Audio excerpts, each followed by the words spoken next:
Decision 96 coverage is brought to you in part by Virginia Power. High-efficiency heat pumps are designed to save money on heating and cooling costs.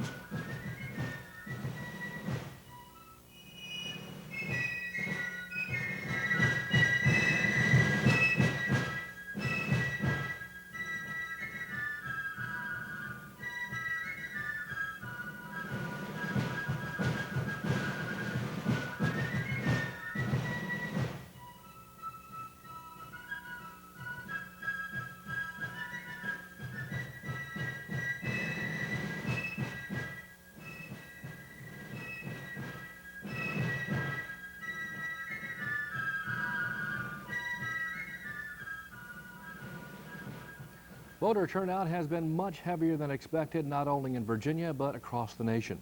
Good evening, I'm Randy Davis. Welcome to Decision 96. The polls have closed in Virginia, and results are already beginning to trickle in. Let's take a look at that all-important presidential contest with only 1% of the vote reported in so far. We have 46% for Bill Clinton, 46% for Bob Dole, and 8% for Ross Perot. You can see the raw numbers on your screen. Again, that's only 1% of the vote in, but we'll be keeping track of that for you all evening tonight. We'll also be bringing you results on all the major Virginia races. We'll have reports from the state Democratic and Republican Party contest headquarters here in Northern Virginia. And we'll also be talking with the Fairfax Government Center and have reports from there as well. Well, the state race that everyone is watching in Virginia tonight is the Warner contest. John Warner trying to hold on to his seat. He's held it for 3 terms now against Mark Warner, who wants to take it from him. That battle has been going on in the Senate for quite some time now. Richard Rial takes a look back at this hard-fought campaign. I chose to run this race in a way that at the end of the campaign, I could look back and hold my head up. Mark Warner, appearing on WRIC's This Week in Richmond, continues to travel the state, spreading his message and spending millions out of his own pocket to get that message out. But polls suggest Senator John Warner's cruising, despite his opponent's spending spree. He said he's worth $120 million, and he said in the campaign, I'll spend whatever it takes to beat John Warner. And he's fulfilling his commitment, certainly, to spend. Mark Warner is the top spender of all 34 Senate races in America this fall. But I've taken him right on, and I do not see that he's moving at all in the polls. Still, the Democrats resolve to see it through. Spending 18-hour days, making my wife a single parent, and from dawn to dusk, getting out and meeting as many voters as possible. Because if I get the opportunity to lay out my case as I have today, I'll take my chances. After 4 months and millions of his own dollars, more folks may know who Mark Warner is, but evidently won't vote for him Tuesday. Latest polls show incumbent John Warner with a healthy 15-point lead over his Democrat challenger. The people of Virginia trust you, they know you, and they want you to keep working for them. So the bottom line is you cannot buy trust and you cannot buy a proven record. Mark Warner remains upbeat, even says his internal polls show him narrowing the gap, and he has axed his negative ad campaign for a softer, warmer spot.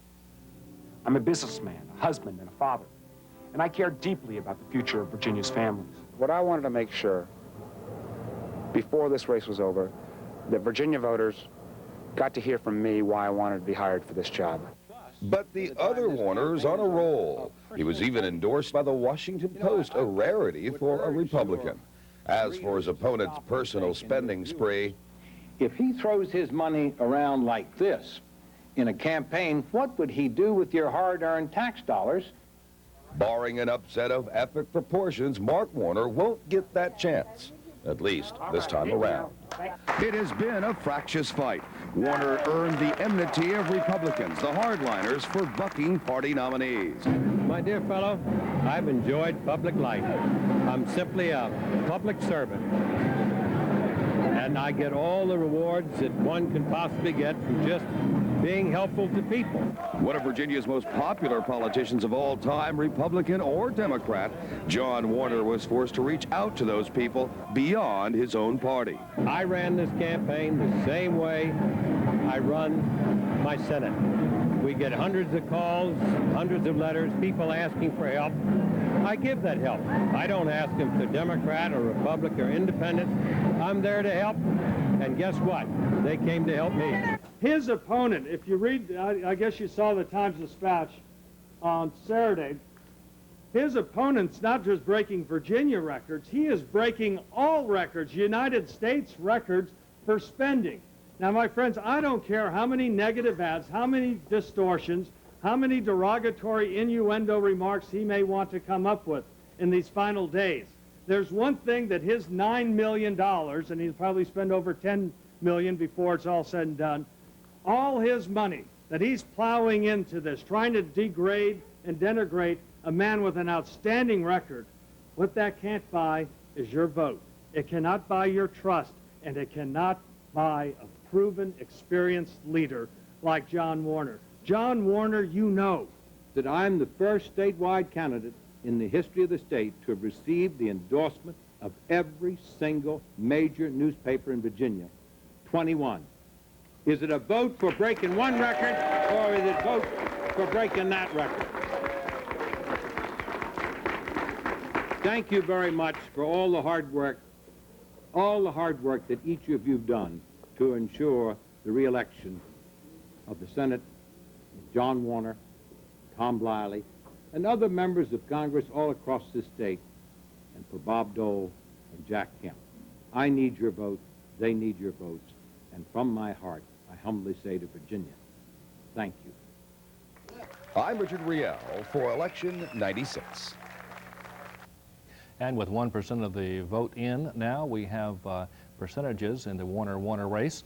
The Republican, John Warner, with 54%, is leading the challenger Democrat, Mark Warner, to his 46%. In the presidential race, by the way, some exit polling has the races called for Clinton in Florida, New Hampshire, and Vermont.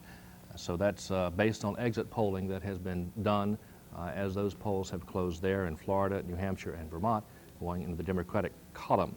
Speaking of Democrats, Mike Baker is at Democratic headquarters at the Alexandria Radisson. Let's check in there, see who's there and what the mood is. We're here at Democratic headquarters at the Mark Radisson Hotel in Alexandria, Virginia, where the room is warming to the notion that the president will be reelected.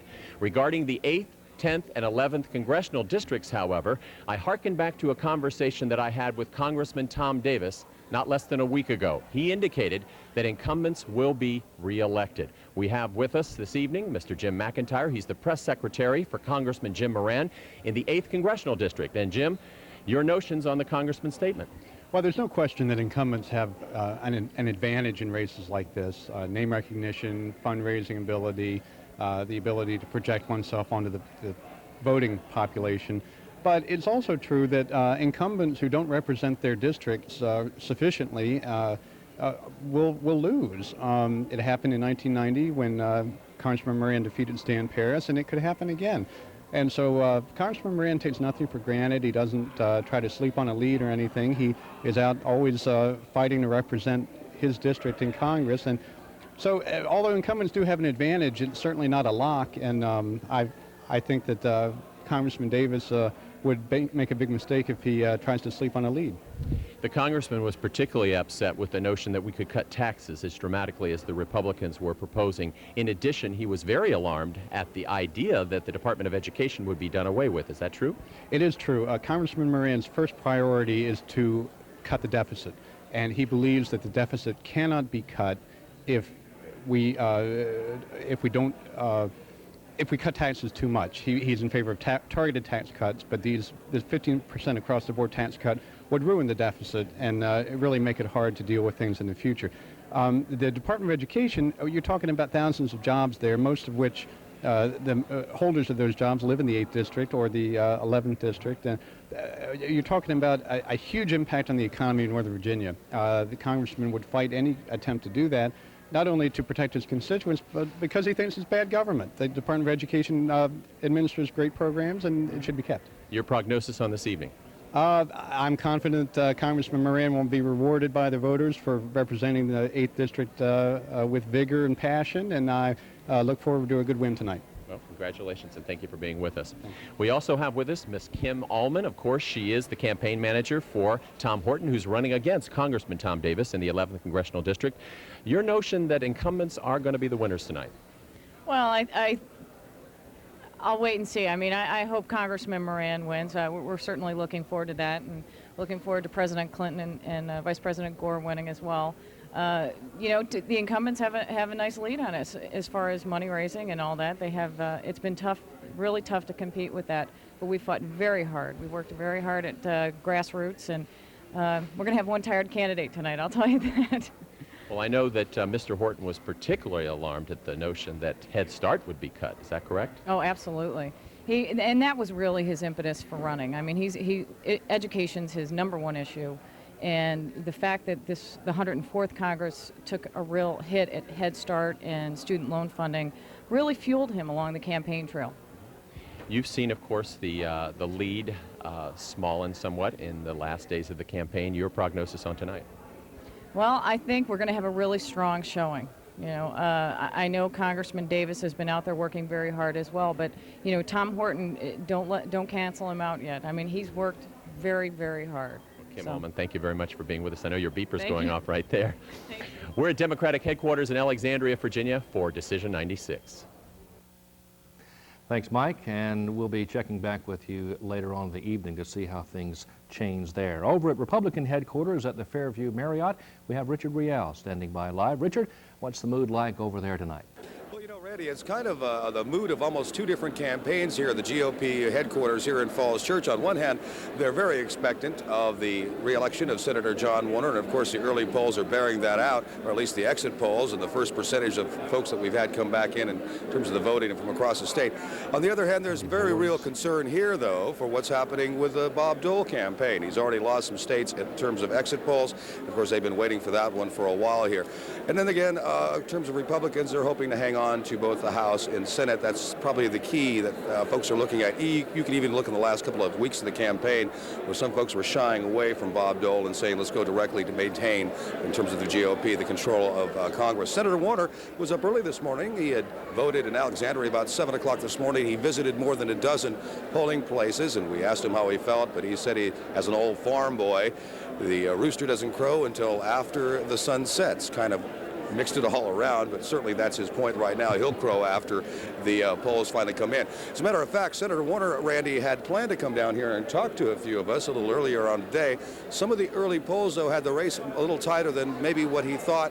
He stays upstairs for the time being. He'll be down here expectedly to claim victory. Of course, as we say, it's going to be a bittersweet night if polls are to be believed and trends keep up as the way they are in terms of the Republicans here. I'll be back in about 20 minutes or so, and we'll talk with Attorney General Jim Gilmore, the man who wants to be governor next year, and get his take on all this on election night. Randy? Okay, thank you very much, Richard. We'll be joining you again later on to see how things are progressing. We have with us in the studio tonight a panel of distinguished guests to help us analyze what is going on. Delegate Gladys Keating, a Democrat from Fairfax from the House of Delegates. Delegate Roger McClure, Republican from Fairfax, is with us. And also an old friend, Bruce Miller. I didn't mean an old friend, a friend for a long time. Who is our expert analyst that I'm sure you'll all recognize. Thank you all for joining us tonight. This one for anybody. Voter turnout has been extremely heavy, much more than had been predicted. Everybody said the candidates, we know who's going to win. What is this heavy turnout going to mean for those who are hoping to win tonight? Gladys, you were out around the precinct today in your district. What did you find out about the mood of the voters? Well, they were surprisingly upbeat. They really wanted to be there. I was telling somebody earlier that there was a woman in labor at one of my precincts who insisted on voting before she went to the hospital, and another man who was on his way, whose wife had just picked him up at the hospital, hadn't even gone home yet, and he wanted to vote, and he did vote. So people were determined to get in there, and they were willing to wait. It took me 40 minutes to get through my poll. At about 9 o'clock in the morning, when ordinarily it's, you know, it's a little lighter. So I think they were determined to prove that they were going to come out and vote. Nobody was going to tell them that they were going to be staying home. Delegate McClure, one of the problems voters faced as they went to the precincts in Northern Virginia was the long ballot. And you're the father of one of those constitutional amendments that people scratched their head over. A lot of people bypassed those amendments because they didn't understand them. You think it was a lack of preparation, a lack of knowledge, or not enough information going out? Well, there was information going out, but the issues in today's modern government are fairly complicated, as were those constitutional amendments. And they're fairly lengthy, and it's difficult to understand some of the language that was used. We have to use kind of legalese in order to accurately describe them. So, and a lot of voters, particularly in my area, are extremely busy, and they walk in the polls, and all of a sudden they're hit with 5 complicated and detailed amendments, and that would then make it more difficult. But I found that if the voters were very concerned, they stopped and asked me about the amendments and asked me to explain them. So, and that's probably contributed to how long it took to vote today in some of the lines. But I think a lot of voters were able to get through those amendments and give them careful consideration. Well, on behalf of many confused voters, exactly what would your amendment do? Well, my amendment, which was amendment number 5, it was brought to me by a minister in my district. Basically, it would allow churches, synagogues, and other religious bodies to form a nonprofit corporation, which they cannot now under Virginia law. Of course, it would have to be implementing statutes by the General Assembly, but it simply allows them to form a nonprofit corporation, which they can in virtually every other state in the country. Delegate Keating, this has been the longest campaign in history, the most expensive in history, as a parallel to all the money that has been spent. Can you remember what you spent on your first campaign as opposed to what you spent on your last? Yes, I've been talking about that to anybody who listens. Well, we're all listening tonight. All right. The first time actually I won was, I had half the county. I won a primary, and I went ahead and was the top Democrat in the general elections for the 5-member district. And it was a little over $5,000, which was considered good. I mean, they thought that I had done very well with that money, used it wisely. The last campaign is about $100,000, although we didn't, this is the first time I ever had an office outside, and of course that's in-kind contribution. And the in-kind contributions add up. I mean, it's amazing what office space costs, but I'd always had a mom-and-pop operation. I'm appalled because it's one-sixth of what I ran in 1977 and won. Well, $1.9 billion being spent on all the federal offices. That doesn't include governor races, local boards, constitutional questions. Well, how have you experienced this escalating, Delegate McClure, escalating cost of campaigning? Well, I haven't been in as many elections as Delegate Keating, but and I've ran 3 times, and basically mine have always cost about $65,000 to $70,000. But some of the more highly contested races in this last year went over $100,000, which is very unusual. We're getting almost like California elections, where they spend $100,000, $150,000 for a state representative seat. Well, we've had a case here in Virginia, as we've had with the manufacturer Delegate Cole. Democrat Cole spent $2 million. Mark Warner reportedly $2 million. So there's a lot of money that goes into these campaigns, and as pointed out in an earlier report, you can't buy an election no matter, and Ross Perot has proven that, no matter how much money you spend, it can't be done. In 1992, Northern Virginia set a record of over 80% in most jurisdictions for a voter turnout. Think we'll exceed that this year, Gladys? No, but I think we'll be right close. 80% is very high. Delegate McClure, off-track betting bring a lot of people out in your area? I don't think so. I think that our voting percentages will be fairly high this year also. In Sully District, we had very high voter turnout. In some of the places, it was 50% by noon. Well, let me ask you the question. We're all pundits here this election night, so it's safe to say, how do you think off-track betting will go? I really don't have any indication of what people are saying about it, so I don't know how it will turn out.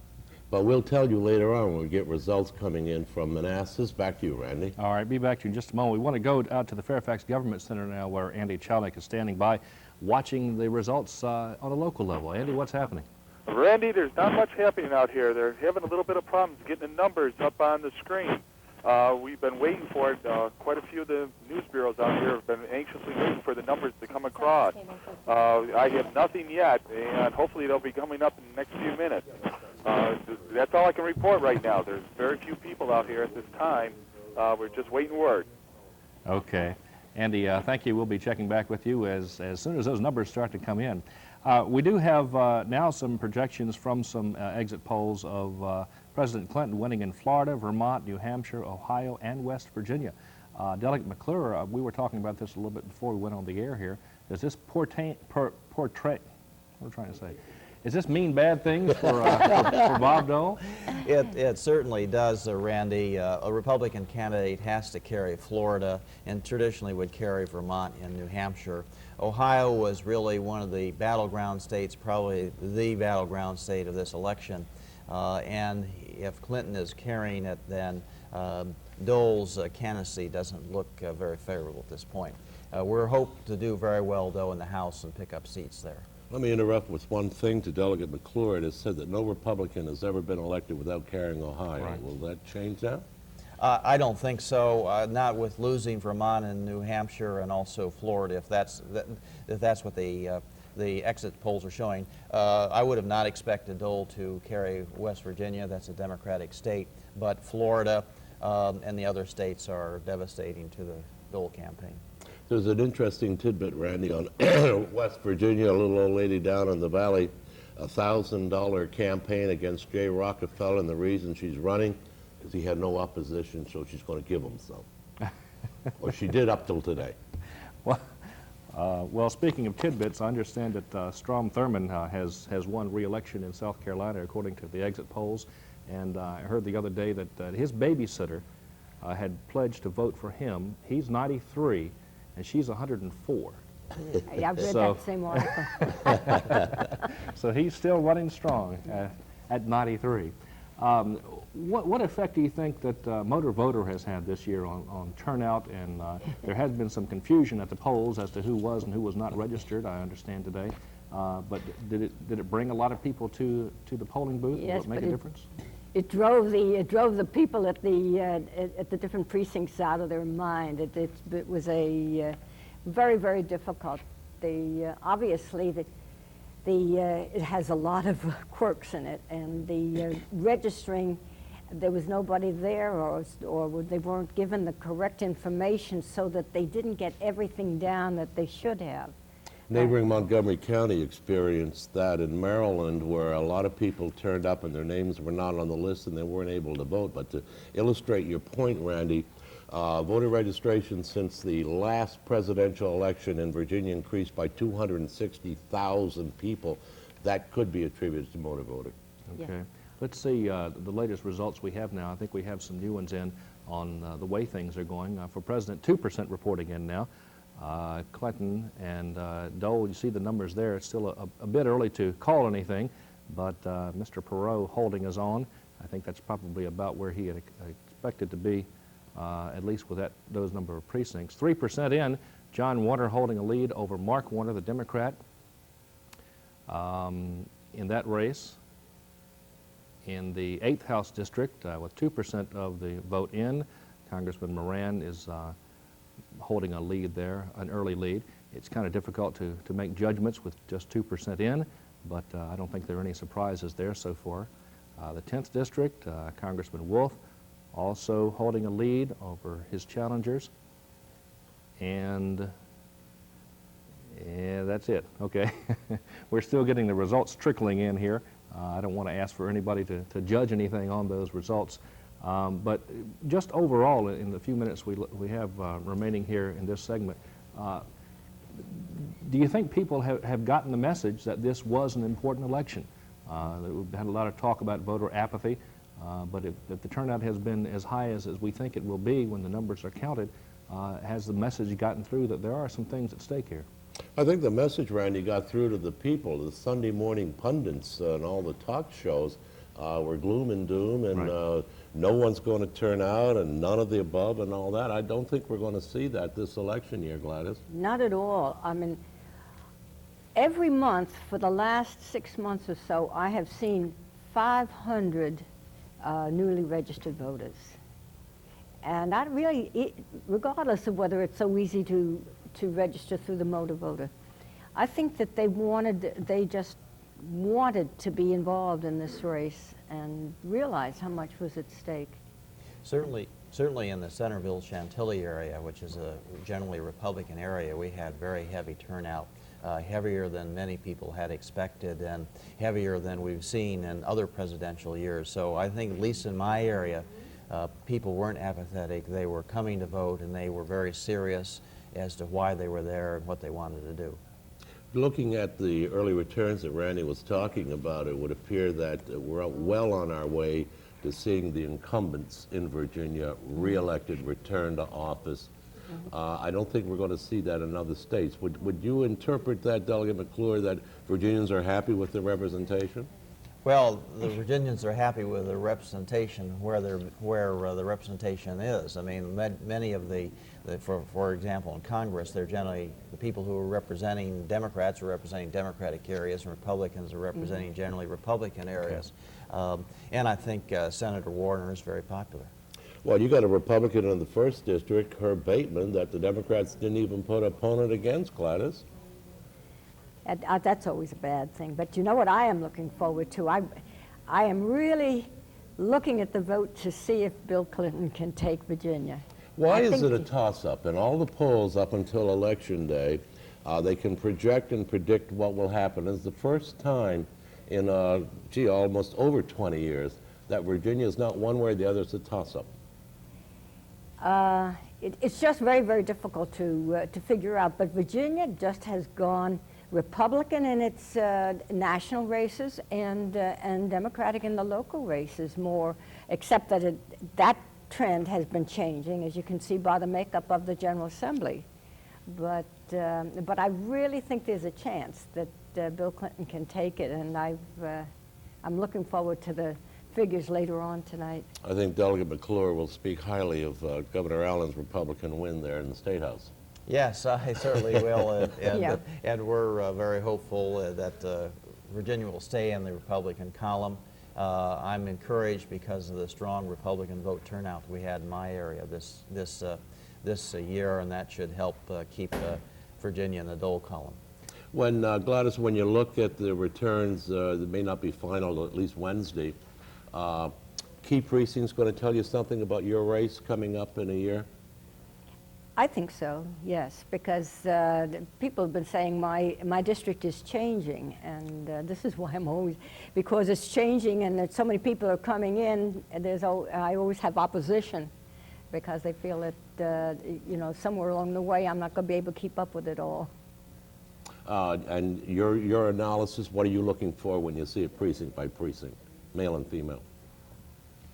Delegate McClure. Oh, well, what I'm looking for is to see what the trends have been in the past. Are they still, is each precinct following the traditional Republican voting percentages? And if the voting percentages go down or go up, then we'll know what's happening. But we've had tremendous population increase, but the same kind of people, regardless of race or background, are still moving into the Sully district, family people, and they're voting conservative. Well, Randy, they say Generation X is going Democratic, but we'll know that in a couple of days. Yes, we will, when all the results are in, as they say. We want to say thank you to Delegate Keating and Delegate McClure for taking time out of your night to join us here. I guess you can go now to your own respective victory parties and help them celebrate tonight. And Bruce, you stay where you are, and we'll have some more guests for you during our next segment. And we'll be back after these messages with more on Decision 96.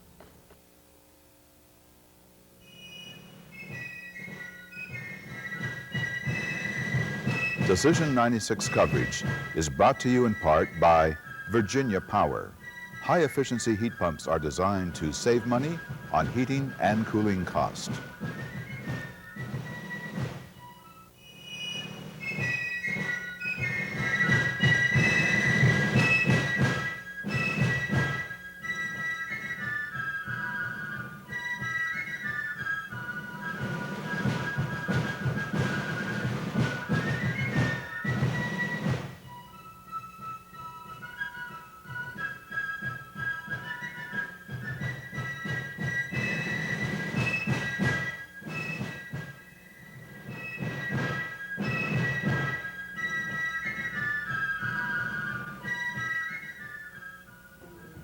Good evening and welcome back to Decision 96. I'm your host, Randy Davis, and we're taking a look at the elections across the Commonwealth and across the country tonight.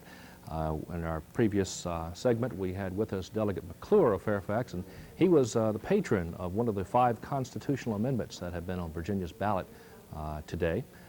Those of you, hopefully, who went to vote were not surprised by those when you came in the booth. Hopefully you had read them ahead of time and found out which way you wanted to vote.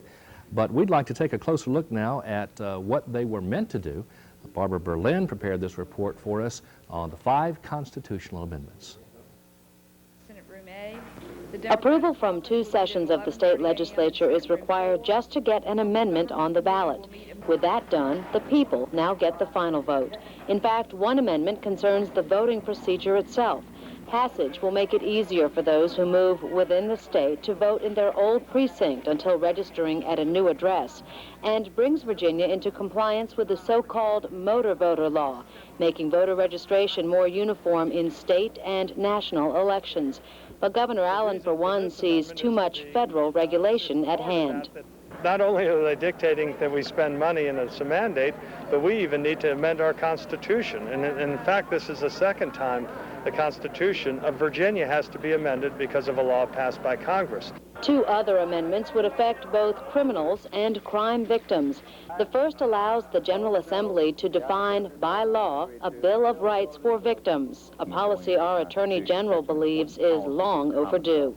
And what is very influential is what goes on in the courtrooms, the attitude that judges bring towards victims, the attitude that prosecutors bring towards victims, court personnel. If it's in the Constitution and the people have made an expression of the policy of the Commonwealth, we believe it's going to help. We believe it's going to be important in treating victims like real people with dignity.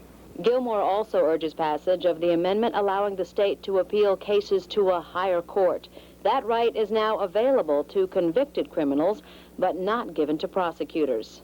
We're the only state in the entire United States of America that doesn't give some kind of appeal right to the Supreme Court of Virginia after the appeals court's ruled on a case.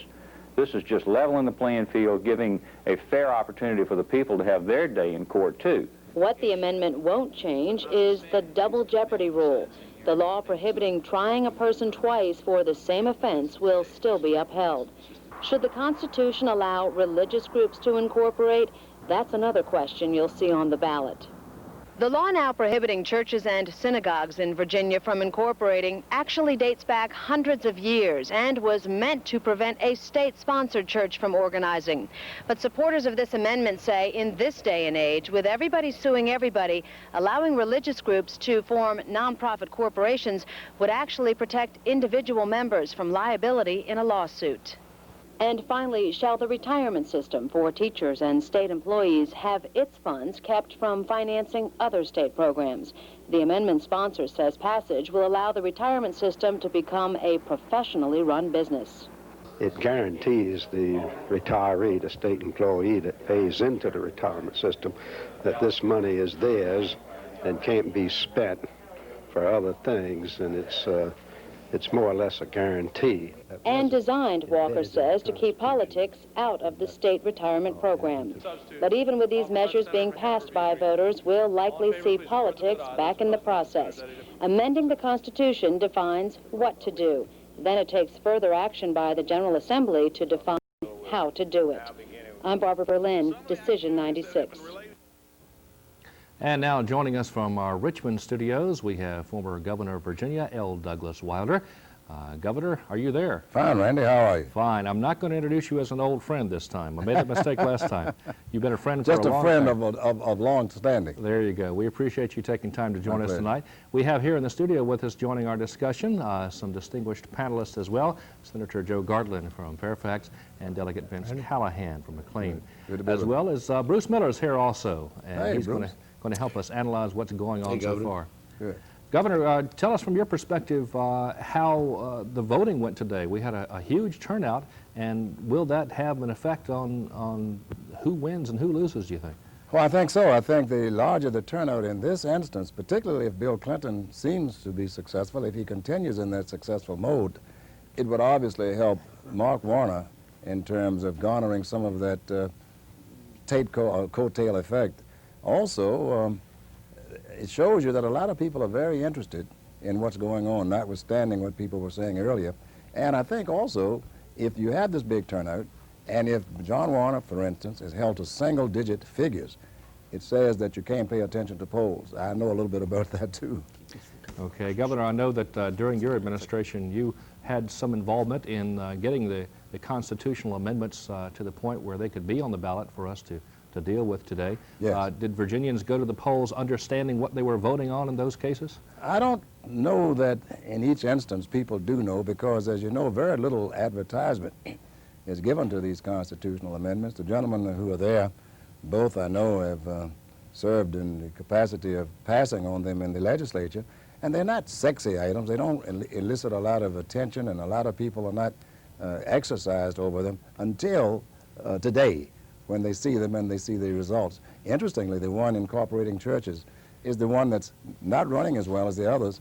I think the last report I got showed that it was only about a 53 to 47% majority, where the others were at least 3/4 of the votes were in favor. So it's interesting when you find out what the interest is, and in this instance, the interest seemed to have been on the one that's the churches incorporating. Gentlemen, your comments about the constitutional amendments, did you do everything you could to explain them to the people? Senator? I've had a lot of questions from constituents, and some dealing with the amendment that Governor Wilder just referred to. A lot of people seem to think that that was some kind of an anti-church move on the part of the General Assembly. Others thought that it would tend to favor the more extreme or radical elements in the religious movement in this country today. So it was a mixed bag of negative feelings, and I'm not surprised that that's showing up in the data so far. From the House side, Delegate Callahan, your views? All of these amendments passed the General Assembly on 2 occasions with rather overwhelming votes, and to me they're very non-controversial, and I'm surprised that we see opposition to any of them. And I'm particularly surprised when I see opposition to the #1 question on the ballot dealing with the public employees retirement system, that all it would make it is an independent system where the General Assembly or the governor can't tap into this system to balance the budget or whatever pet projects they have in mind. Governor, you still there? Yes, I'm right here. Governor, do I allude from your remarks that for the first time, Virginia, that's gone presidential Republican for many years, that it was due to Clinton's campaign, that it's in a toss-up category? Well, I think if Bill Clinton had campaigned more in Virginia, and as you know, he campaigned very briefly in Northern Virginia, I think if he'd have campaigned more, it wouldn't even have been close. A lot of people are not really excited about Bob Dole, including Virginians. And it doesn't surprise me, because I don't know that Bob Dole has ever connected with the people to deliver that message that the American people want, and Virginians are no different from the rest of the country. They want to connect, and they're interested in pocketbook issues. The economy is not doing badly. Unemployment is down. Employment is up. There isn't any inflation as such. We're not at war. And so people are saying, hey, what's wrong? We'll support the guy who's there. Well, we're coming back to the issue that the Raging Cajun rage, it's the economy, stupid. Yeah. Delegate Callahan, there have been accusations about your Republican presidential candidate that he didn't have a message. I think his message was Bill Clinton. And the message was integrity in government and what the American people want in the White House. And I think that's the basic message. And if President Clinton gets reelected, I think we're in for a bad 4 years coming up. Well, we don't have complete returns in on the presidential race, but it's running. It goes up and it goes down between Dole and Clinton. So there's no indication as to who's ahead right now. If Clinton does carry Virginia senator, that's a good sign for Democrats? It certainly is. Virginia would be a very, very unusual reversal of form if it went Democratic compared with the decades of the 70s and the 80s. I think that one of the problems, Governor Wilder is probably correct in retrospect that with things coming out so close in Virginia, it might have tipped the balance if President Clinton had been here more often. But the Democrats had a plan here. They knew what the key states were. Virginia never figured in those plans. And when he did come, it was because he was in a mode of trying to pick up a little extra in Virginia, in Florida, and in California. And it looks like he's going to come. He's already won Florida. Yeah. California was at least a toss-up, and maybe in his favor already. And Well, here we have California. Virginia on the cup. I think Joe is right that the game plan was to win, and when they saw that there could be some frosting on the cake, they went there. The states that they really campaigned in and showed that they were interested in, I think the results will show that they did well. I think Governor Wilder is absolutely correct. The game plan was to win, so you say anything, do anything, compromise your principles, compromise your position, and promise the world, because you don't have to run again. I did not say that. This is the second shot Vince has had at that without any rebuttal from me, so I got to demand equal time. I think Senator Dole's problem was that he ran this entire campaign without a plan. One of his own insiders, a guy named Sipple, said there just was no strategy to this campaign. The 15% tax reduction plan is something he probably didn't believe in, but even if he believed in it, it was a 180-degree reversal of his record for decades in the United States Senate. When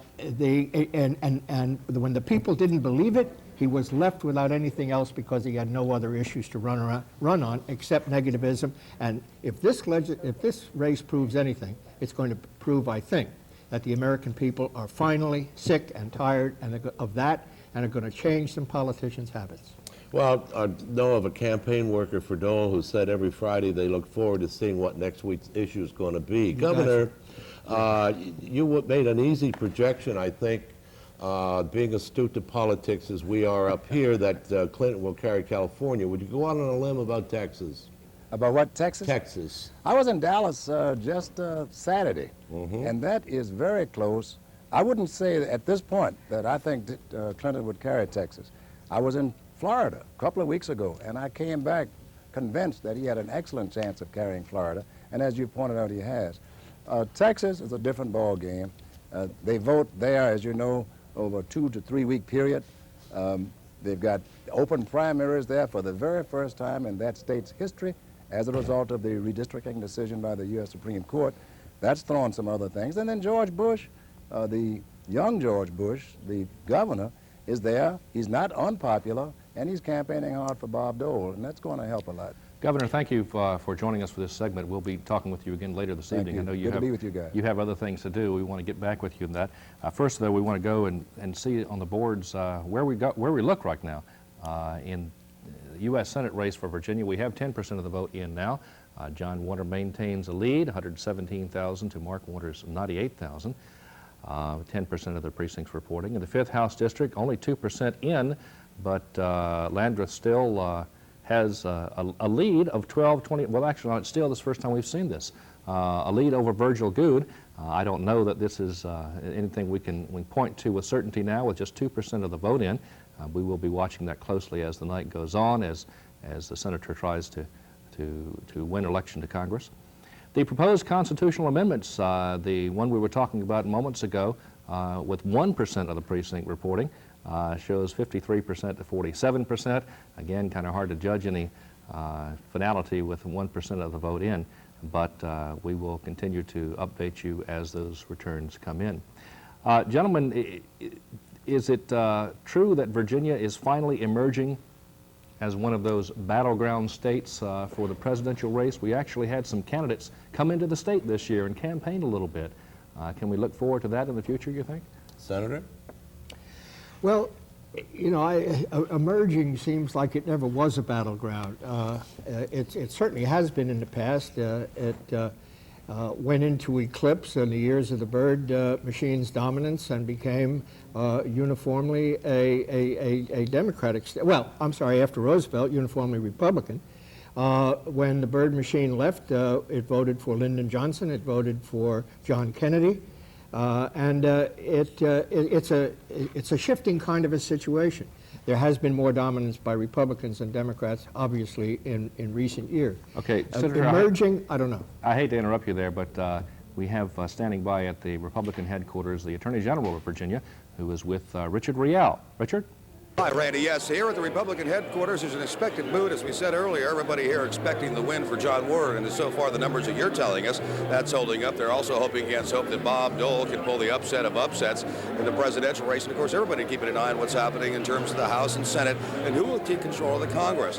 One of the keen eyes watching all of this here within the borders of the Virginia is the Attorney General of Virginia, Jim Gilmore. Jim, welcome. Thank you for joining us. Thanks, Richard. Exciting day here on some respects. We were saying earlier this could be a bittersweet night for Republicans. Let's talk about the Senate race right now and what you've seen in the last year or so. Here's a senator that had to buck his party, had to fight a primary fight, yet is getting this kind of support. How do you see this happening and shaking down, at least at this point of the evening? Well, I think John Warner's going to win this race tonight, Richard. He's got a great record. The people of Virginia know that. I know the opponents come in and spend $9 million of his own money, which is unprecedented anywhere in America, really.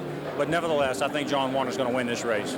John Warner had to certainly fight to keep his seat in this regard. There was a ton of money, as you said, put up against him, and he also had to heal some, I guess, wounds within the party. You see that as now not a problem? I think the Republican Party is unified.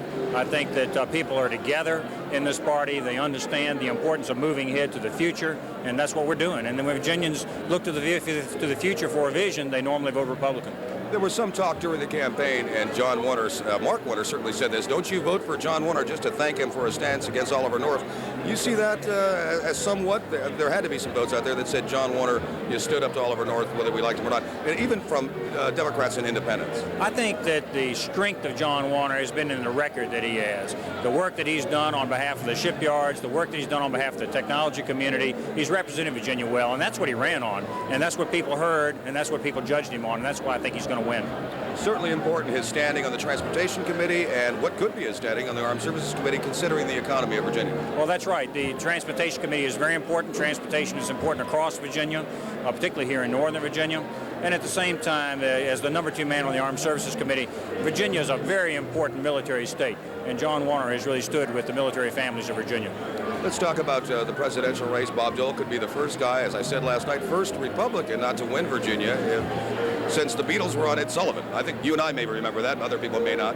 But how do you see, why do you think that there was this trend to even make it this close at this point in terms of Bob Dole being able to carry a state that usually goes Republican? Well, we think that Bob Dole's going to carry the state of Virginia. Once again, the state tends to lean Republican. We feel that when they look ahead to the future, they do vote Republican, and we're pretty excited about the fact that we think Dole is going to win the race. It's true that he's running against an incumbent president, and that's always an uphill battle. But Bob's carried that standard very well, and he's made very important proposals, and we're confident he's going to be very successful in Virginia. Have you been surprised, like some people have, at the fact that the American electorate has not latched on to these allegations and substantial charges against the Democrats and the president? When you have Ross Perot saying here, you've got a guy who's pending criminal charges, his wife, and it doesn't seem to make that big a difference to people. The economy's up. Does that seem to be driving what a lot of people are voting for in terms of the president this year? I think pocketbook issues are always important, Richard.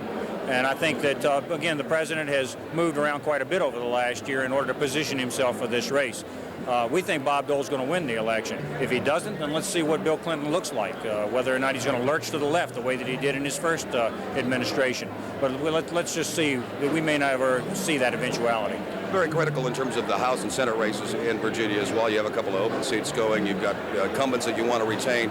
Take a look, a snapshot at this point of the evening in terms of the congressional races for the Virginia delegation. Well, Bob, I'm sure that Tom Bliley is going to win. Tom Davis should win here in Northern Virginia. We see the Republicans continuing to go back to the House of Representatives, and by all accounts, it looks like the Republicans will hold both the Senate and the United States House of Representatives. That is critical for the future of this country. Certainly critical if Bill Clinton prevails. I think that they will be an important check on Bill Clinton if he goes back. But let's see if Bob Dole doesn't pull this thing out. I think he will. I can't let you go unless we ask you one final question. Where might we be standing a year from now, maybe this week, a year from now? I've gotten a lot of encouragement, Richard, from Republicans and Democrats and independents across this state. And that's very great. I'm really happy to have that. But right now, I think I want to be a good Attorney General, and that's what I'm working to be. Of course, all but announced candidate for governor, Attorney General Jim Gilmore. Thank you very much for joining us. Thank you, Richard. Right, of course, Jim Gilmore looks to be the nominal nominee for the gubernatorial race here. It looks like he's going to take on Don Beyer next time around next year. And we might be doing this again this time next year. That's what's happening here at Republican headquarters in Falls Church, Randy. All right, thank you, Richard. We want to take a look now at the numbers, the latest ones we have, to see where we stand. In Loudoun County, for example, with 7 out of 31 precincts reporting, John Warner holds a lead over Mark Warner, his Democratic challenger. In Stafford County, 13 of 20 precincts reporting, John Warner again ahead of Mark Warner. And that's the latest we have on those numbers. We want to go over to the Democratic headquarters now, where Mike Baker has a report for us on how things are going there. Thank you, Randy. Since airing his first commercial last June, Mark Warner has spent $5 million of his telecommunications fortune in an effort to paint Republican Senator John Warner as a Doolittle conservative whose record bespeaks not a moderate overall statement. We have with us, of course, Jeff Mitchell. He is the senior political director for the Mark Warner campaign. And have you done a good job in painting the senator the way you liked? We believe we have. The significant challenge we faced was to get people to look past his rhetoric and look at his votes, his anti-women votes, his anti-environment votes, and his anti-education votes. That's the message we've been driving home for the past 6 months, and we think it finally got in. Is he a moderate? No. If you look at his record and you look at the votes he's cast, he was a more consistent voter with the Republican leadership than Jesse Helms. All right, how have you done? Have you made headway the last few days? We feel like that we had momentum gaining about 2 weeks ago, and we tried very hard to capitalize on that momentum all across the state, and we think we have. Assuming, of course, Mark does not win this one, is he in it for the long haul? Will he run again? I'm not going to discuss that tonight. Okay. What is your overall prognosis? Do you think you're going to win? Absolutely. We're very encouraged by the exit polls that have been coming in today. We're very encouraged by the fact that finally a network news agency has confirmed what we've been saying all along, which is this race is too close to call. Jeff Mitchell, thank you very much. Good luck tonight. Thank you. We also have with us a former member of the House of Delegates in Virginia. Ray Vickery is with us. And Ray, the state's gone Republican for what, 30-some years now? What do you think? Well, I think it's just like the president says. It's some habits you got to break, and that's one of them that's going to be broken tonight. I feel they're saying too close to call, which in Virginia at a presidential level and at the senatorial level means that the Democrats are in it. The old saw that it'll always be Republican just isn't true, and I feel very good about tonight. They say incumbents have a distinct edge because the voters are not angry. Do you buy that? I think that's right. I think it's been a good 4 years. You know, they say one good term deserves another.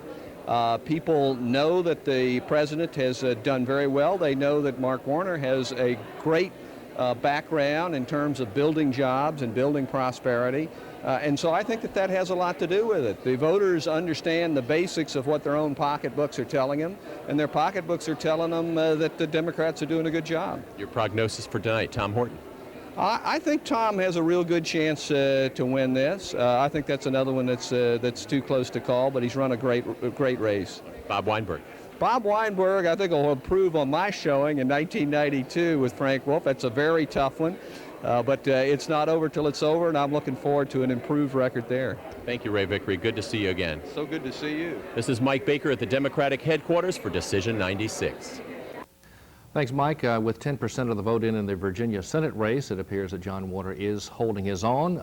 Gentlemen, if he does actually hold his own, what does this say for the future of someone like Mark Warner? Is he a rising star on the campaign trail, or is this going to damage him for future office? Senator? I don't think it damages him at all.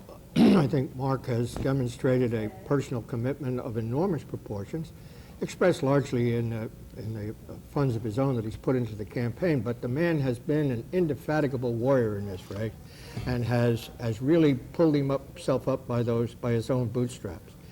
I think that what this race is going to show, if the trends that we see now hold, is kind of paradoxical. On the one hand, as one of the campaign workers said, Jeff Mitchell, we've got a situation where Senator Warner turned himself into a more conservative, pro-Gingrich voter in the United States Senate than Jesse Helms of North Carolina after the last congressional election. But at the same time, he has kept the allegiance of an enormous number of Virginians for a single defiant act of political principle. That's a line from a Washington Post article of last week, I think. And that was his refusal to support Ollie North. I like to think that that's going to teach Virginia politicians a lesson, that every once in a while an act of principle works and can overcome a lot of other bad things that the voters might think about you if you make that plain enough and clear enough and they see it's important enough. Delegate Callahan, I'll give you equal time. Okay. Senator Gartland always likes to wrap Newt Gingrich around with every Republican candidate, I guess, in this case John Warner. Of course, they're in different houses, and if the U.S. Congress works any way like the Virginia legislature works, the House and Senate are distinct bodies, and never the twain shall meet. With that said, I think that Mark Warner does have a future. He has deep pockets, and people like that, I guess. Some people think that this office is up for auction and can be purchased. So I think the results will show that it cannot be purchased. And very frankly, I'm rather disturbed by someone who is so indiscriminate with the spending of his own money to put him in national office to spend other people's money. This is what bothers me most about him. Well, there are many senatorial candidates across the country, rich manufacturers and just rich people in general, who have spent over $2 million on their own senatorial campaign, which Steve Forbes and Ross Perot prove the point you can't buy an election. Looking at the cost of election, I asked the previous panel, in federal offices alone, $1.9 billion will be spent by all candidates, almost $800 million in the presidential race. By comparison, Senator, from the first time you ran to your last time you ran, how has the cost of campaigning increased? When I first ran in 1971, I think my total campaign expenditures were somewhere in the nature of $7,000. In 1995, my total campaign expenditures were in excess of $250,000. And Vince? I first ran in 1963 and spent about $2,500. In 1995, around $200,000. I ran unsuccessfully for Congress in 1976, which was 20 years ago, and I spent $146,000, all of which I raised, incidentally. It put me at that time in the top 10% of the 435 congressional races in this country. At this stage of political campaigning, $146,000 would be a very small down payment on what people have to spend to get elected to the U.S. House of Representatives. Senator, should we have campaign financial reform? Well, let me ask you a question first. Did those numbers on total spending include the soft money estimated soft money expenditures? Yes, sir. Doesn't include governor local races. I understand. That's the vice of this situation, it seems to me at this point, because the structure of federal financing laws have forced all of the big contributions through the PACs and into soft money expenditures. Because in order to get the federal money, the candidates themselves and direct contributions to the candidate have to be limited. And as a result, you've got this uncontrollable mass of money that goes to the national committees, both Republican and Democrat, and it's almost impossible to stop it. It's a very pesky thing, that First Amendment. The Supreme Court of the United States has said that anybody can spend his own money, as long as he spends it his own way, in support of any candidate, and you cannot constitutionally limit it. Now, after this experience, the Supreme Court may be looking at that again, because the situation has clearly gotten out of hand. We squeezed the balloon on private contributions by individuals, and it has expanded exponentially as far as the PACs are concerned and soft money. Dr. Callahan, what the senator has said, I've heard Republicans say as well, that something has to be done about it. Do you think after Election Day something will be done about it? There'll be an investigation, there'll be a rewrite of campaign financing, or will it be forgotten? I'm cynical enough to say it will be forgotten, that you will still have individually wealthy candidates who will put all their own resources in there, which bothers me. I don't care if they're a Republican or a Democrat. If the candidate does not have enough public appeal to raise money to finance his or her campaign, they really shouldn't be running. That's what it comes down to. And a lot of talk about special interest groups, and nobody ever defines what a special interest group. The special interest group is actually the group that's supporting your opponent, not yourself. And Ross Perot talks about special interest groups. If there's a special interest group, it's him. And And I think that everybody in this country is a special interest group, individually or collectively, and there's nothing wrong with that.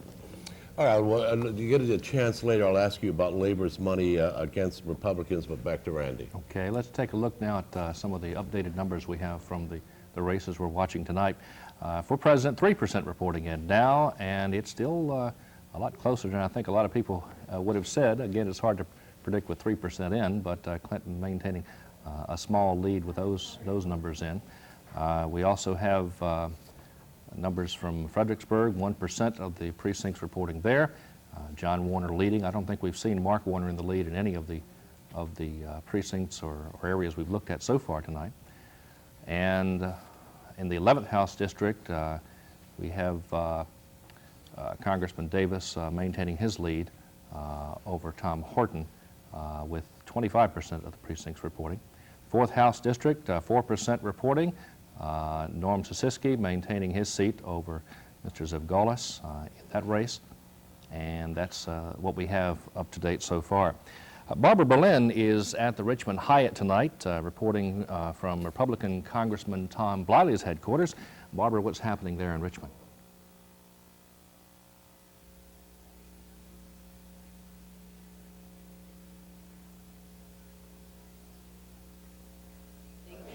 Waiting for Congressman Tom Bliley to show up. With me now, though, is Ann Kincaid. She's a Republican political consultant. And one question I have, I know it's still early in the evening, but Virginia traditionally goes Republican in the presidential race. Right now they're saying that this state is too close to call. Any thoughts on that? I think we'll still pull it out. I think the wisdom of Virginians are one that are seeing through Bill Clinton's almost Svengali, mesmerizing effect, trying to sound like a conservative. Virginians want mainstream values. They want somebody they can trust, and I think character counts here in Virginia. Now, how about the Congress remaining Republican? Do you think we're going to see that? Yeah, I think that we're going to see the country hold on to the Republican Congress, because I think they really appreciate the message and the policies that Congress has put forth. The interesting thing is, obviously, so has Bill Clinton decided that that's a message Americans like, because he had a 37% approval rating with his flaming liberal policies. And so, kind of conveniently, several months ago, he decided to start articulating the staunch, principled values that the Republican Party has always held, even though he had vetoed balanced budgets over and over, and he had vetoed any plans for having welfare reform. But when he saw Americans wanted that, he kind of conveniently decided, well, then maybe I'll embrace those. And because he's quite the messenger, I'm afraid tonight Americans might have fallen for quite a duping by a man that, an interesting thing is, a man who many parents would not let their children hang around because he'd be a bad influence. They might be putting him in the White House. On a national level, then, what do you see as the future of the Republican Party, saying that Bill Clinton does return to the White House? If Bill Clinton returns to the White House, I think the campaigning to the right that he's been doing, he'll quickly revert back to the policies of the left. I think the nation will knee-jerk and recognize that he's a man they can't trust. And then there's so much out there that could happen about all the investigations. Who knows? I don't think that man's going to finish 4 years in the White House if he gets in. Thanks so much for stopping by and talking to us this evening. You're welcome. Thank you. Thank you. As I said, we are now waiting for Congressman Tom Bliley to come to the celebration, and we'll be back in a little while to talk to him. Randy, back to you. Thanks, Barbara. We want to check back in now out at the Fairfax Government Center, where Andy Chownick is standing by. Andy, do you have any numbers to tell us about yet? I finally got some numbers. It's been a while. It was real slow out here. It's still going quite slow, but let me go through the tallies. Let me start off with the presidential numbers. With 12 precincts in, Bill Clinton with 6,319, Bob Dole with 7,019, Ross Perot with 597, Howard Phillips with 22, John Hagelin with 28, and Harry Brown with 73. Let me go right over to the Senate numbers. In Fairfax County with 12 precincts in, John Warner with 9,184. Mark Warner with 5,495. Now, starting with the congressional races in the 8th district, I have 90 with 12 precincts in. Edmonds has 96. Jim Moran has 3,548. John Odie has 2,243. Sharon Goldwell has 77, and Charles Severance has 9. And for the 10th district, I have, with 12 precincts in, I have Bob Weinberg with 677, Frank Wolf with 2,557, Gary Weems with 56. That's what I have out here so far. I haven't had any numbers yet from the 11th district. Okay, thanks a lot, Andy. We'll be checking back in with you again later. Back to our panel of distinguished guests. Bruce, I think when we last left you, you had a question to pose concerning labor. Yes, Vince was talking about special interest group, and I'm wondering how the Republicans were targeted by labor in areas where labor felt that the Republicans were vulnerable, some $35 to $50 million, depending on whose Sunday morning talk show crystal ball you believe. Is that not abuse of spending money and not a target group to target Republicans? The polls I've seen that show up to 40% or 40% plus of members of labor unions vote Republicans consistently, and sometimes the majority of them vote. And I think that labor, by putting virtually all of their eggs in one basket, and these eggs have dollar bill signs on them, not only hurt the cause of labor, they hurt the integrity of American politics, because the Democrats end up taking labor for granted and the Republicans end up by ignoring them, and the result is that labor continues to decline. They've had over the years where the number of Americans that belong to organized labor unions is under the 20% margin, where at one stage it was much higher than that. By the last toll we saw, that labor amounted to 5% of the Virginia voters. Senator, does that 5%, is that something you cater to as a candidate, or you just take it in your stride? You take it in your stride, I think. What bothers me about Vince's position, I think he's saying to you that the more labor spends, the more of its own people it loses in the elections, and I just don't think you can make that stack up with facts.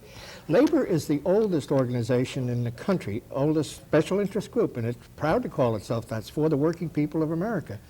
They're the oldest at dealing with this soft money thing, because the Taft-Hartley Act put a prohibition on direct political expenditures by labor unions and by corporations in federal races. And they've been living with that since the late 40s.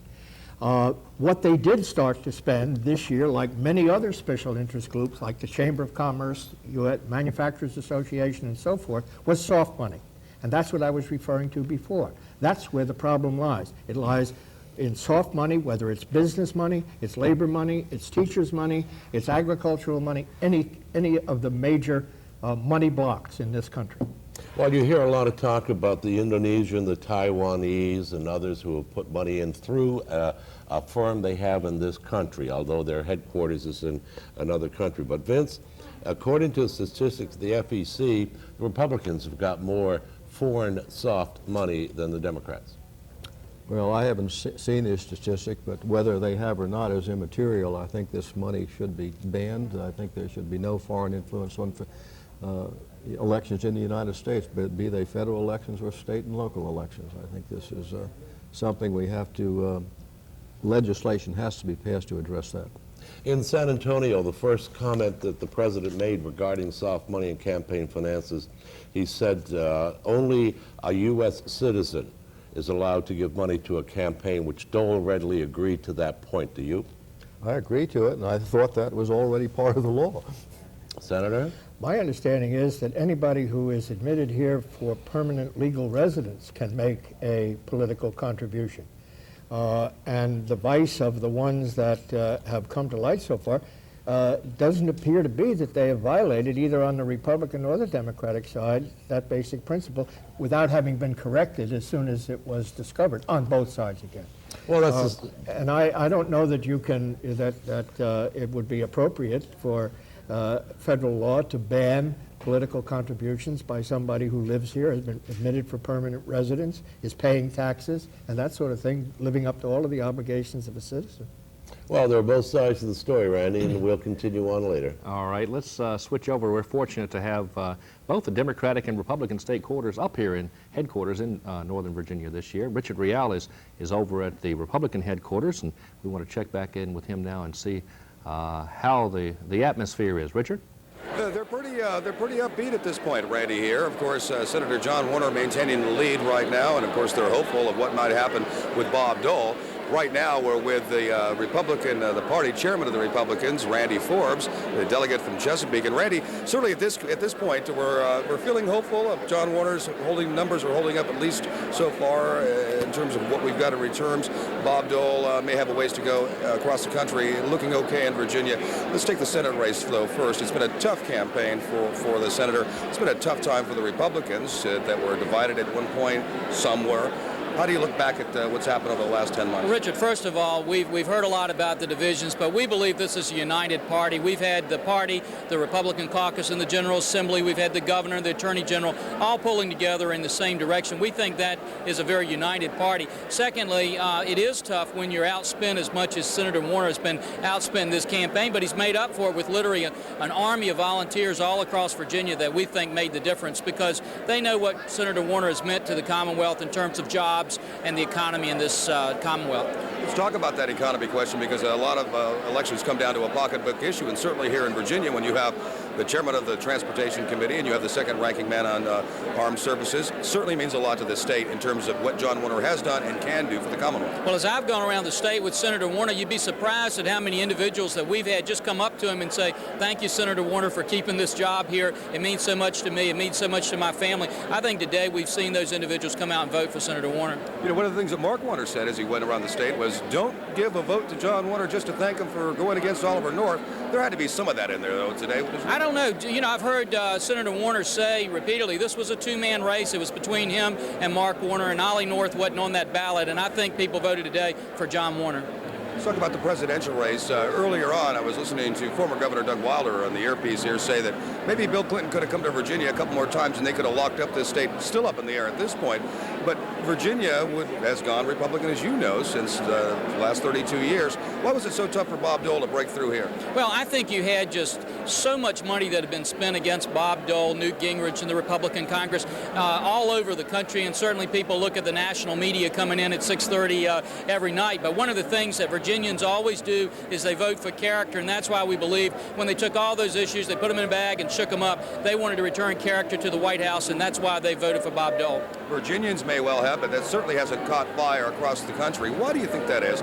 In the face of mounting evidence of pending criminal charges against the president and maybe the First Lady and other associates of the White House, that did not become the hot button issue that maybe the economy did. Well, Richard, I think there were a lot of issues that perhaps we could have carried to the people better than we did. I think the character issue was one that perhaps the Dole campaign waited too long. We didn't in Virginia. We knew it was an important issue, and I think we would have liked to have seen them hit that issue stronger throughout the campaign. But certainly tomorrow we'll be looking at the things that maybe nationally they could have done differently. We focused on Virginia.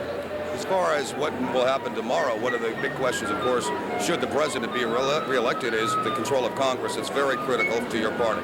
Well, obviously the control of Congress is important. You know, I think even the Democrats have told me, many of them privately, that they would like to see Bill Clinton reelected, but they want to have a Republican Congress because they think he's a better president when he has a Republican Congress to keep him in tow. We certainly hope that we have a Republican Congress. There's so many more things that they need to do that they haven't been able to do since 1994. All right, well, we'll see what happens in the weeks and months to come. Randy Forbes, the chairman of the Republican Party, thank you very much for joining us again. Thank you. Randy, certainly you heard what Randy Forbes had to say here, and of course, I think he's exactly right. We've heard the same thing from a lot of folks here, and over at the Democratic camp as well, that they may well vote for Bill Clinton, but they may want to have a check on in terms of the Republican Congress. If trends hold up, that will certainly be the case as we head to the final 4 years of Clinton, should the numbers that we have stay the way they are now. That's what's happening here at Republican headquarters in Falls Church.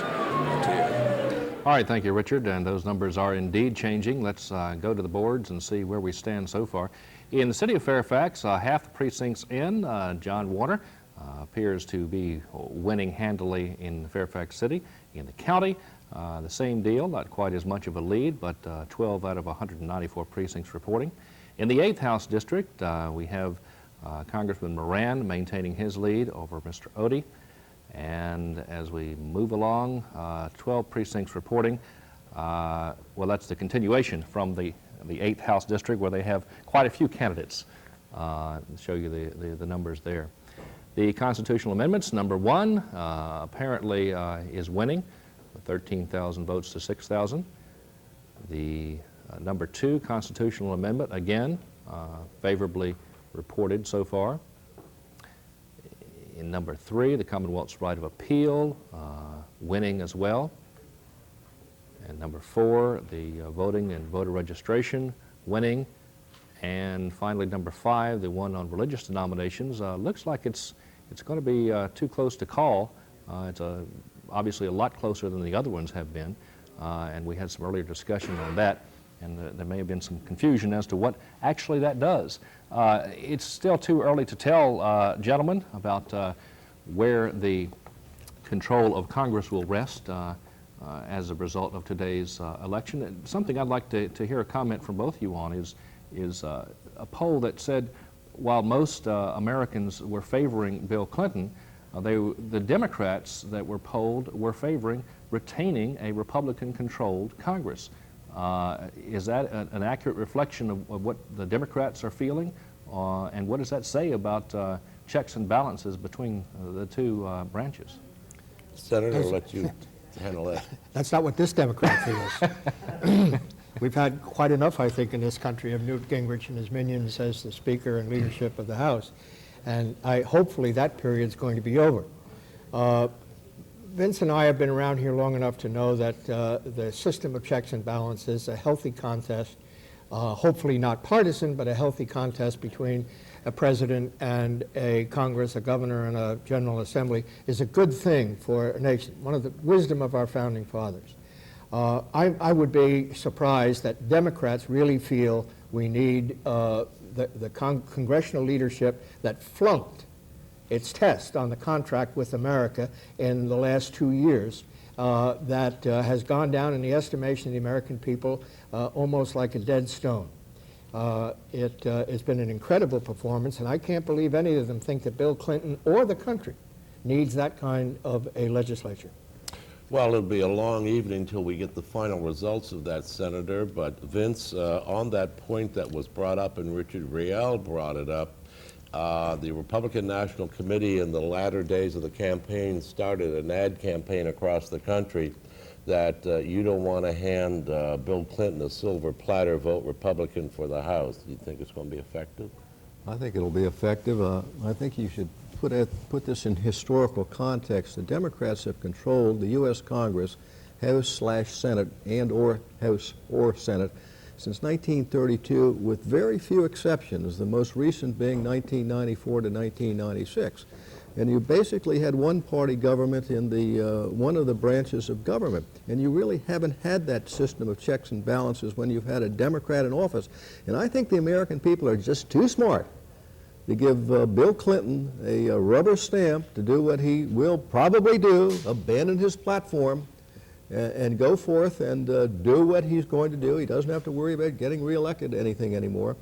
And I think we're going to have a Republican Congress because people value the system of checks and balances, and in this particular case, a check on President Clinton. Good, Senator. Nonpartisan observation, even though it comes based on a quote from Tip O'Neill. Famous quote, all politics are local. And that's what I think is driving this congressional races across the country. And it's a big mistake to interpret it as a popular desire for a check on a Clinton presidency. These things are being decided on issues that have nothing to do with Bill Clinton. Well, let's look at it the other way, Senator. Bill Clinton, a lame duck. He's got 4 years. He's not going to run again, can't run again anyway. He could take, let's be bold, let's be dangerous, let's, move the country forward. Here's my program, and keep hitting at it in the next 4 State of the Union addresses. Bruce, since he was governor of Arkansas, when he started a campaign for the presidency, through his first 4 years, this is a man who's been moving the Democratic Party to the right. at least to the center. Now, all of a sudden, he is going to need the constraints of a Newt Gingrich-led Republican Congress to keep him from flipping it back to the left and to the liberal side. It just doesn't stack up. Do you think Newt Gingrich will be Speaker if the Republicans gain control, Vince? I think Newt, if they regain control, Regain. I think Newt Gingrich will be elected Speaker again. And Senator Garland talked about all politics being local. Well, how does Newt Gingrich come into the equation if this is a local election? And which it is. I agree with him on that. Their whole platform, their whole strategy is to run against Newt Gingrich, who's running in some obscure district in suburban Atlanta. He's one of 435 congressmen, and he's probably going to get reelected handily down there over against his inept Democratic opponent who's supporting his president. My good friend minimizes the importance of the Speaker of the United States House of Representatives. The guy who, as we sat here 2 years ago, was leading this country in a political revolution that unseated the Democrats in the United States Senate and in the House of Representatives and brought their contract with America before the American people.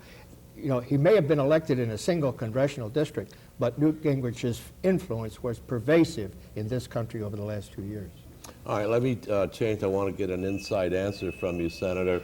Regardless of who carries Virginia, it looks like all the incumbents will be elected except the open seat in the 9th.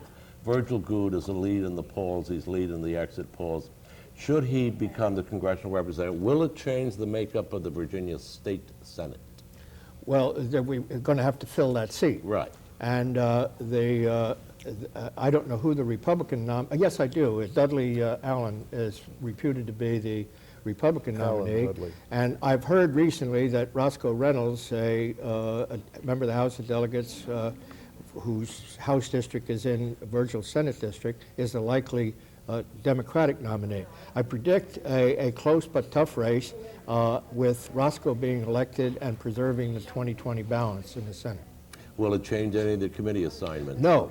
When we wrote our rules in 1996, we locked them in pretty much for 4 years. They can only be amended by a 2/3 vote, and neither side has that. So committee assignments will stay the same. The power brokering, the sharing that we did are going to stick for the remainder of our Senate term. In looking at the exit polls and talking to people why they voted and what their concerns are, a lot of people, and I'll lead with you, Vince, a lot of people's concern was not on Clinton or pocketbook issues, but the fact that a commission and the governor endorsed changes in daycare centers with the number of the students, let's say, that can be in a classroom size, and the fact that the instructor doesn't need to have a high school diploma. Is that going to be an issue at this session, or is that a cut and dry deal? I would hope it's an issue at this session. I would like to see daycare providers have at least some semblance of a high school education. So do I. What about the number of... At heart, we are very similar. Well, you both go against the governor and the commission that came up with this issue. On this issue. Are you hearing it from your colleagues, or is this an isolated Northern Virginia issue? I have not heard it. I have not heard it either. Yeah. Well, I know a lot of parents are very concerned about this issue when you call them up and poll them on what is the #1 issue, and it wasn't crime, money, or any of these national issues. I have not heard, daycare is always a concern in an area where there's so many working mothers like there are in Northern Virginia, but I've never heard it in the context of a problem being generated because the quality of care changed by lowering the qualifications for caregivers, which was, I think, the thrust of your point, right? Well, at the same time that this report came out, there was the report of the little baby that died in the crib because the crib collapsed, and had there been proper supervision, people feel, gee, I don't want that to happen to my daycare child. And so their concerns, as they said in the election, well, Americans are looking at pocketbook issues, that's how they're going to vote in the presidential election. Voters going to the poll are concerned with, as you said, Tip O'Neill, everything's local. This is a very big local issue to people. What's going to happen to my child when I'm at work? Well, it just had not come to my attention in that kind of a context. There's a pervasive interest in quality daycare, which we share, which our whole delegation shares, I think, And I wasn't aware of it in this context. But from what I gather, what you're saying, and not to belabor a point, is that you want to address it at this session coming up in January. Yes, sir. When you look at the polls in the precincts, I'll get to that after, because it's going to be a long night before California and the West Coast is in. Back to you, Randy. Yes, we wanted to take a look at some of the latest numbers we have in now to see how far we've progressed during the evening. We have in the Senate race, 19% of the results are in now. 210,000 to 184,000, Senator Warner maintaining his lead. In Loudoun County, 11 of 31 precincts reporting in. He holds a 2,000 vote lead in that county. Second House District, we have Owen Pickett, who is maintaining his lead in that race as well. None of the incumbents so far look like they're in trouble across the state. We want to check in now with Mike Baker, who's at Democratic headquarters with another possible gubernatorial candidate. Mike? Thank you, Randy. The Democratic themes of protecting the environment, abortion rights, Medicare, and education have put Congressman Jim Moran in great stead tonight. He's leading John Odie. Also, the races in the 10th and 11th are tighter than expected, and Warner versus Warner are head-to-head currently. With us, we have one of the senior members of the Virginia delegation, Lieutenant Governor Don Beyer, with us. Are you surprised at the tightness of all the races? Very much so, although I'm not surprised at Warner versus Warner. Mark has worked so hard. He's gone every place. He's touched millions of Virginians. He spent a small fortune telling his positive story. We thought for a long time this was going to be a real horse race. The issues, of course, of education, the issues, of course, of tax cuts have been paramount in the minds of all Virginians. Yeah, but even more importantly, Virginians are looking at who has the vision for the 21st century. We talked about the torch passing from John Warner, the Cold War warrior, to Mark Warner, the visionary for the new information age. Hopefully that will happen tonight. How does it feel to be one of the senior members of the Democratic delegation along with Chuck Robb? And to be so young, I mean, it feels pretty good. But I'm hoping that we'll add another member to that delegation, Mark Warner, tonight. We're hearing a lot of cheers in the background. Maryland and Florida have gone for the president, and you think it's just a matter of time before he's declared the winner? I think so, but I tell you, my greatest triumph is that the 8-year Democratic lieutenant governor in Indiana, a Republican state, got elected governor tonight.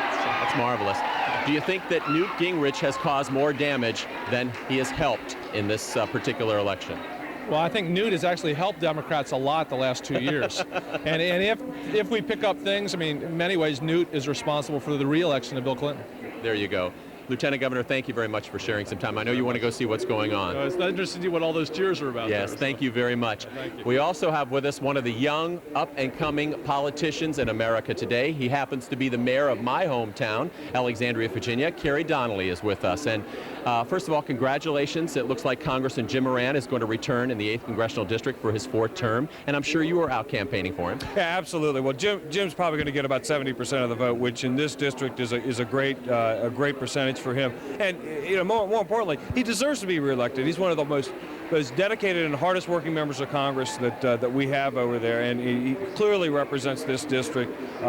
Been reelected with a resounding victory. It appears as if the Republican surge of some 2 years ago is going to be a thing of the past, and that the Democrats are going to regain some of the yardage they lost in the last election. Well, I certainly hope so. The Senate race here right now is too close to call, and the possibility exists that Mark Warner will unseat a very popular incumbent senator, Republican, in John Warner. And that's telling you that the resurgence of the Republican Party of 2 years ago was in fact not a realignment, but really was a blip on the radar screen. The voters are now returning to the Democratic Party here in Virginia, but I think across the nation. If there were one issue that had caused this, of course, reversal of fortune, what do you think it would be? I think actually it's faith in government. Clearly the government shutdown of 2 and 3 years, or a year or two ago, clearly had an impact on the Republican Party. The nation, the voters are now expecting that government should work for them, not be closed off to them. I think we realized that we want a fair, we want an activist government, and that's what we're getting in Bill Clinton with his resounding re-election. And I think that's what we're going to get with hopefully the House going Democratic. I don't think the Senate's going to go that way, but clearly I think the Democrats are going to make inroads this year. Thank you very much, Mayor. It was a pleasure talking with you. Good to see you. Keep up the good work. Thanks. Good to see you again. Well, there's some very, very happy people here tonight, as it appears as if the president will be reelected. Of course, Jim Moran most likely will be reelected, and all the other races are too tight to call at this time. For election 96, this is Mike Baker. Thank you, Mike. It looks as if there are some happy people at both headquarters, Republican and Democrat, tonight, obviously for different reasons so far. We just have time left in this hour, gentlemen, to thank you for joining us, Senator Joe Gartland and Delegate Vince Callahan. Thank you for stopping by and sharing your thoughts with us. Thank you. And hope you can come back again in the future. And that's about it for this hour. We'll be back with more continuing coverage for Decision 96 on public television. I'm Randy Davis. We'll be right back.